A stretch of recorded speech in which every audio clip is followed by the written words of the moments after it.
In this election, we each face a question. What kind of country do we want to live in?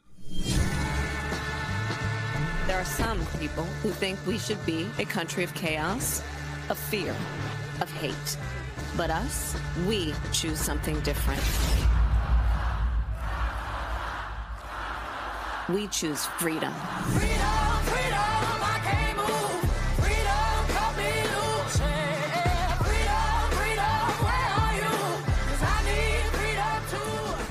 All right, what you were just watching there was the first campaign ad of Kamala Harris's 2024 presidential bid, featuring the song Freedom by none other than Beyonce. Queen Bee herself reportedly gave Harris the green light to use her hit song as an anthem for her campaign. This is a big deal.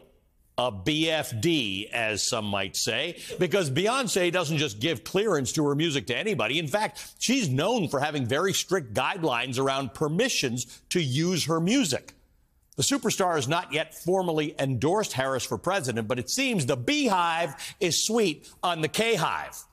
All right, you're going to hear a lot of buzzwords like K-hive in this stretch of the 2024 campaign, especially if you find yourself in the company of the young people. You're going to see this vibrant chartreuse color everywhere. You'd probably be asked if you fell out of a coconut tree. Brat summer? Yeah, you're in the heat of it. If all of this sounds familiar to you, then congratulations. You are chronically online. If it doesn't sound familiar to you, don't worry. I am here to try to do my best to explain it all to you. We'll start easy with the K-hive. The K-hive is essentially Kamala Harris's longtime unofficial fandom. It's the play on the beehive, which is Beyonce's devoted fan base, or think what Swifties are to Taylor Swift. The term K-hive can be traced as far back as 2017, when Harris was a first-term senator in California. Here's a tweet from our very own Joy Reid referencing it in 2017. She responded to someone who said they were a devoted fan of Kamala Harris's beehive. Joy replied, quote, "Jason Johnson, Zerlina Maxwell, and I had a meeting and decided it's called the K-hive." The K-hive is pugnacious, fiercely loyal fan base. It's some politicians and Harris critics has come to dread the sting of the K-hive. Similar to the devoted fans of Beyonce and Taylor Swift, the K-hive will sting fast and deep for their queen. The K-hive thrived on Twitter in 2019 during Harris's unsuccessful run for the Democratic nomination for president. But the Kamala Harris movement has taken on a whole new life thanks to the TikTok generation. Harris and her most memorable lines have gotten the full viral treatment, anointing the vice president as an internet darling. This clip I'm about to show you was originally pushed out by her Republican detractors. You think you just fell out of a coconut tree? You exist in the context of all in which you live and what came before you.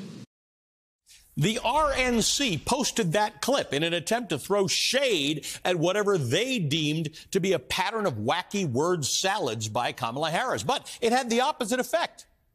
Harris's younger fans reclaimed the clip, adding quick editing, hit songs, and trending choreography. You think you just fell out of a coconut tree became a digital cultural moment. 360, when you're in the mirror, do you like what you see? You think you just fell out of a coconut tree? Everywhere, I'm so Julia. You exist in the context 666 with a Princess Street. I'm everywhere, I'm so Julia. of all in which you live and what came before you. Now, notice the grainy green filter and the song by the pop artist Charli XCX, which brings us to Brat Summer. Charli's new album, titled Brat, debuted at #3 on the Billboard charts. Here's the album cover and that distinct lime green. You might associate the term brat with teenage angst, but I'm told by the youngs that this summer, brat is more of a vibe. It's a way of life.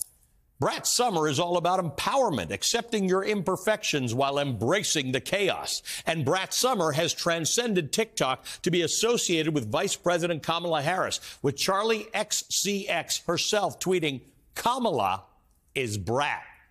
And now the Harris campaign has gone green, fully embracing this marketing opportunity. Kamala HQ, the campaign's official page on X, changed its backdrop to the signature brat green. Now, hold on. The new Velshi logo is kind of brat. Anyway, this is what happens when pop culture collides with politics. As Kamala Harris would say, what can be unburdened by what has been.